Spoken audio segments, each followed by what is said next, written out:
Olá pessoal, estamos de volta na nossa aula 3, né, onde estamos trabalhando a gestão de projetos. E conforme a aula 2, a função da aula 2, nós paramos em metodologias e técnicas dentro do PMI voltados aí a aprimoramento, né, dos nossos resultados dentro do projeto, assim como a melhoria, né, tido como técnicas de melhoria desse gerenciamento. Então, a priori, vamos começar trabalhando a EDT. Né? Nós temos nosso fascículo bem explanado, bem exposto, toda a pesquisa sobre a EDT, sobre os seus conceitos e princípios, e aqui a gente vai dar um apanhado para que facilite aí o treino de vocês. As atividades e os fóruns também vão ser muito importantes para o aprimoramento do trabalho que está sendo desenvolvido. O EDT ele é uma sigla que se refere, que é entendido como uma estrutura de desmembramento de projetos, né, do trabalho. Então, a estrutura de desmembramento, o que ele vai trabalhar? Ele vai pegar os projetos e vai estar desmembrando em pequenas partes.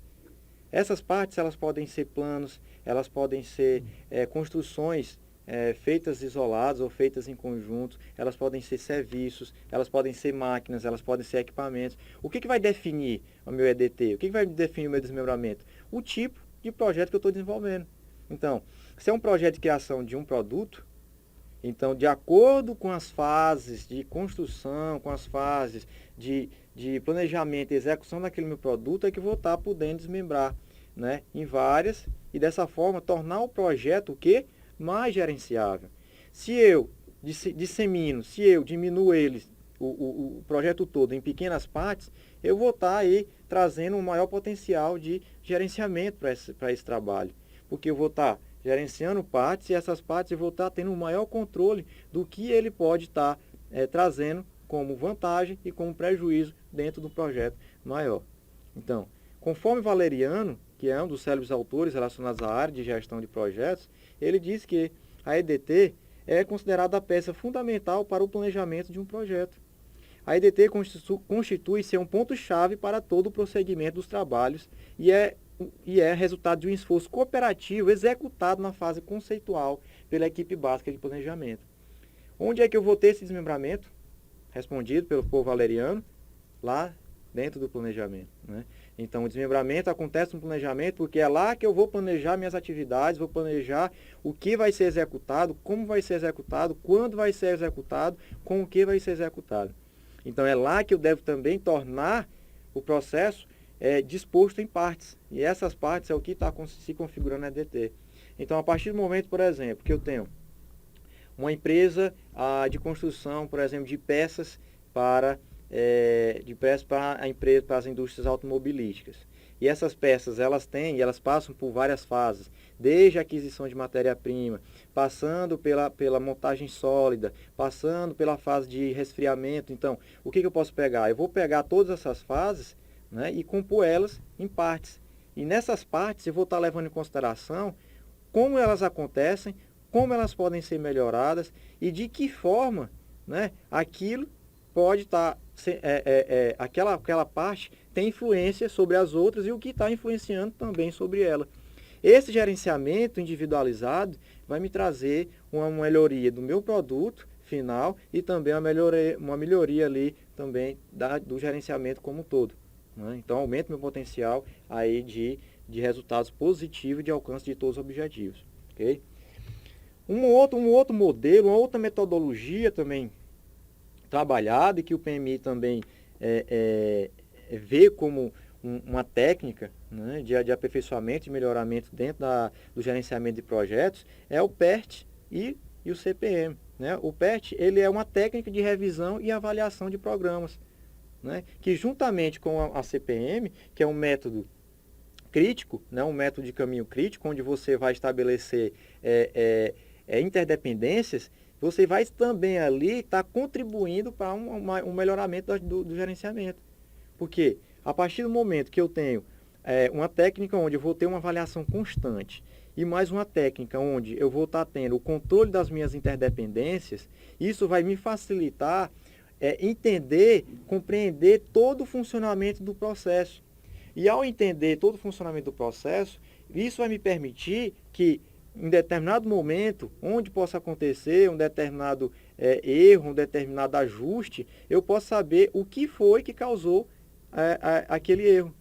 Então, com a utilização do PERT e CPM, eu vou estar aí, né, aprimorando o meu conhecimento, a minha compreensão sobre o processo.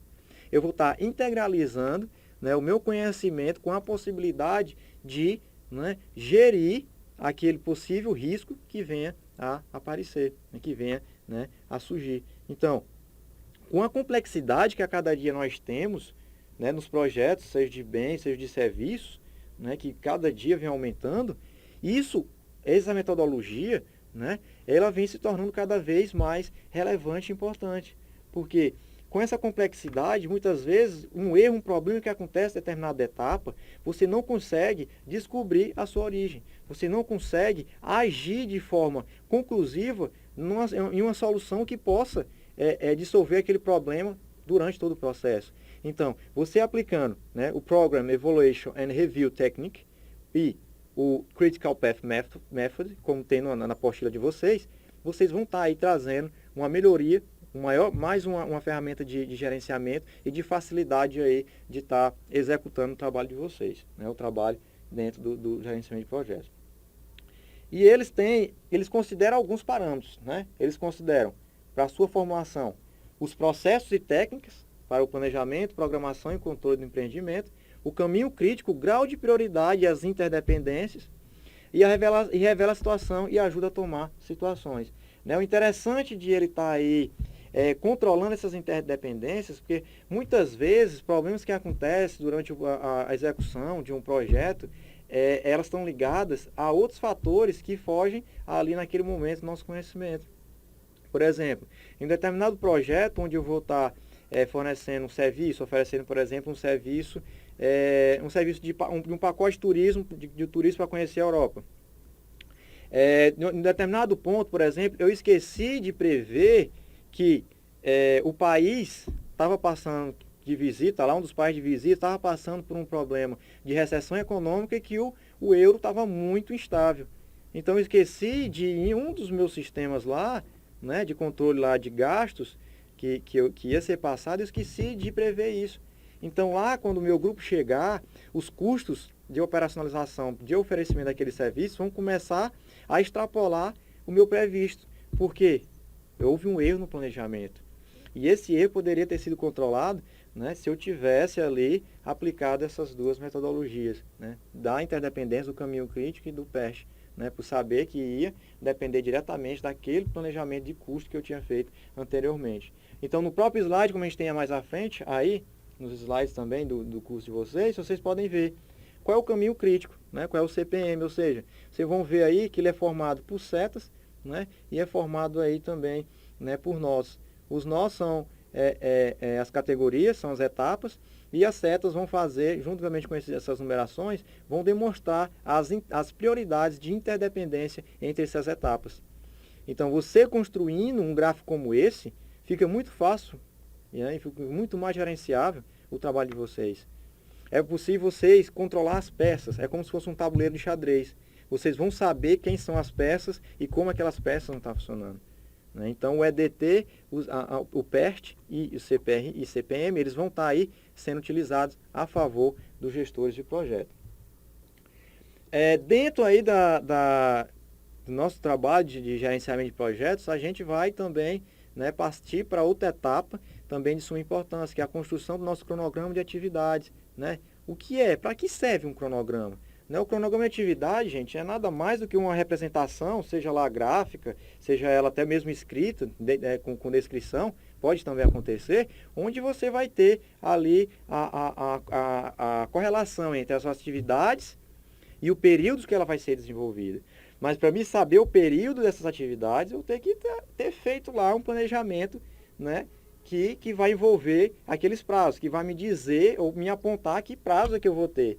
Assim como o meu planejamento lá das minhas atividades, ela vai estar ligada também ao que eu vou estar oferecendo e à qualidade que eu vou querer. Então vejam que é tudo interligado. Então o meu cronograma de atividades, ele vai dizer as atividades e o determinado tempo que eu vou ter para estar executando. Né? Então ele vai estar fazendo essa correlação. Né? Então, ela vai permitir de forma rápida, de forma precisa, a visualização do que eu preciso fazer e como está andando meu trabalho, né?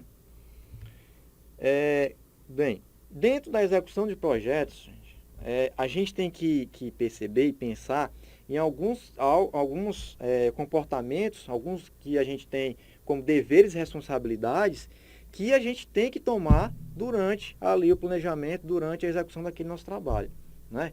São deveres que ele é bastante discutido na apostila, são deveres e responsabilidades que a gente também vê, que a gente também percebe da administração pública, que é paralelo, né, e é muito semelhante ao que acontece na parceria privada, né, na iniciativa privada, né? Esses deveres e responsabilidades na execução de projetos, né, em primazia públicos, né, colocado por Basileia 2005, da seguinte maneira: o papel dos gestores públicos e dos representantes da cidadania tem de incluir um alto grau de responsabilidade em relação à gestão da inovação em organizações, programas e projetos públicos.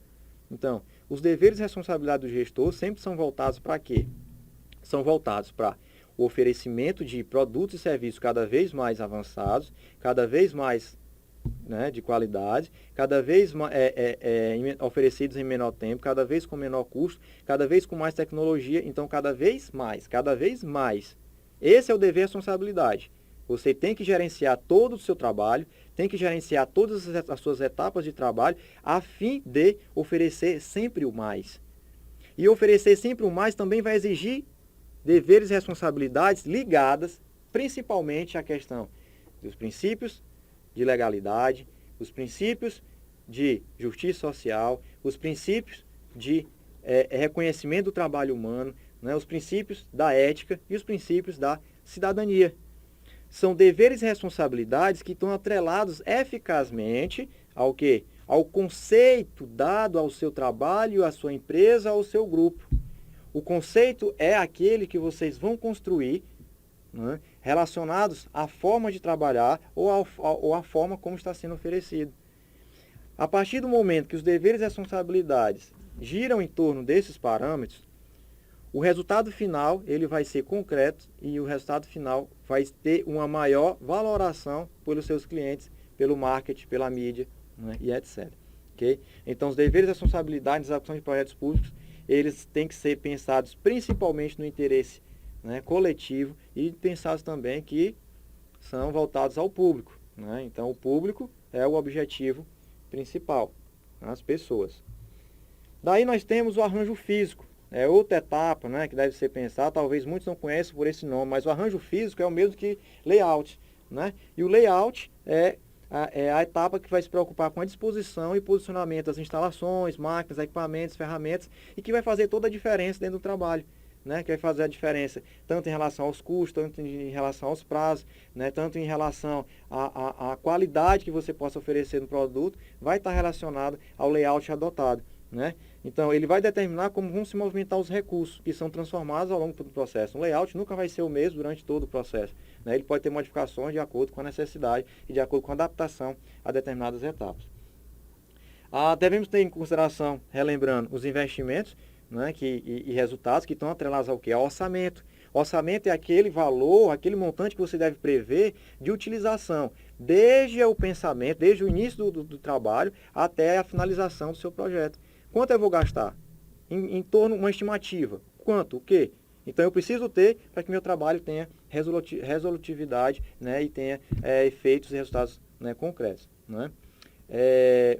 Daí, com o orçamento, a gente vai para um subsistema que é o gerenciamento de custos. Então, com aquela estimativa, eu vou fazer ali um apanhado de que custos é que eu vou ter em cada fase, em cada etapa, seja no planejamento, seja na execução, né? Seja no desenvolvimento de técnicas e metodologia, na aplicação dessa. O que eu vou gastar? Né? Onde eu vou gastar? Então, o gerenciamento de custos ele vai apontar item a item com a sua valoração. E aí, quanto a isso, Campos e Brasil, eles falam, custos são valores despendidos diretamente no processo produtivo de bens e serviços, o que difere substancialmente do preço público ou preço do mercado, né? Então, trabalhar a estimativa de custos é determinante, né? Um controle gerencial que você faz que vai determinar principalmente os prazos de sucesso do seu trabalho, né? Temos aí a gestão da cadeia de suprimentos, que você vai ter que trabalhar, onde se trabalha, né, todo o processo de distribuição, seja lá, né, entendendo, claro, distribuição é todo todo o comportamento, todas as atitudes que são colocadas para que se ofereça, né, o produto ou o serviço o mais perto daquele público-alvo. Então, seja lá de forma física, seja ela de forma do marketing, seja mesmo um produto acabado, tudo é distribuição. Então, a distribuição é a forma, ou seja, é a técnica, a metodologia que você vai utilizar para disponibilizar aquele produto o mais perto do seu público-alvo. Então, o cadeia de suprimentos ele vai levantar desde os seus fornecedores até o local onde as empresas são instaladas, até o local onde são oferecidos e vendidos os produtos, até as cidades onde tem o maior público-alvo. Então, tudo envolve distribuição do seu produto ou do seu serviço, né? Então, determinação da cadeia de suprimentos durante todas as etapas.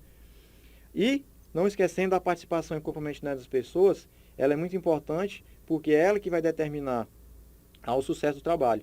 As pessoas, quando elas se envolvem, as etapas funcionam com mais vigor, as etapas funcionam com mais consistência. Mas para que as pessoas se envolvam, é preciso que tenha um gestor de projetos que seja um líder, né? Que seja uma pessoa capaz de entusiasmar, uma pessoa capaz de mover, né? Essas pessoas, motivá-las de uma forma que possa trazê-las a trabalhar em conjunto.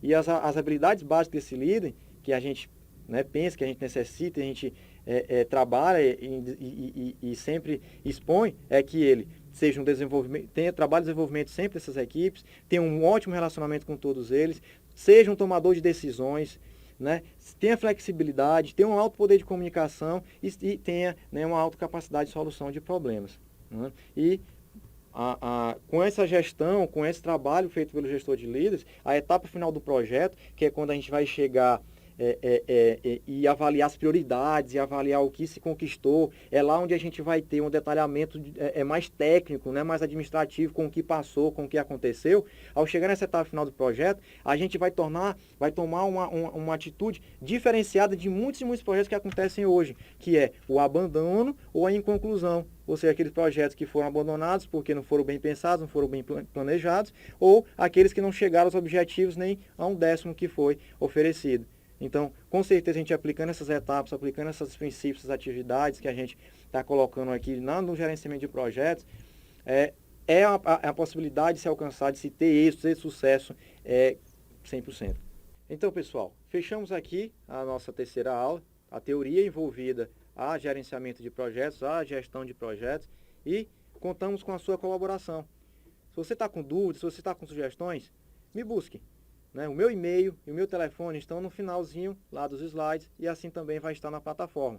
Então, na dúvida, podem entrar em contato. Espero que todas as informações, espero que tudo que foi passado sirvam para consolidar o aprendizado de vocês e que vocês se tornem, sim, grandes gestores de projetos aí dentro da área de serviços públicos. Valeu, até mais.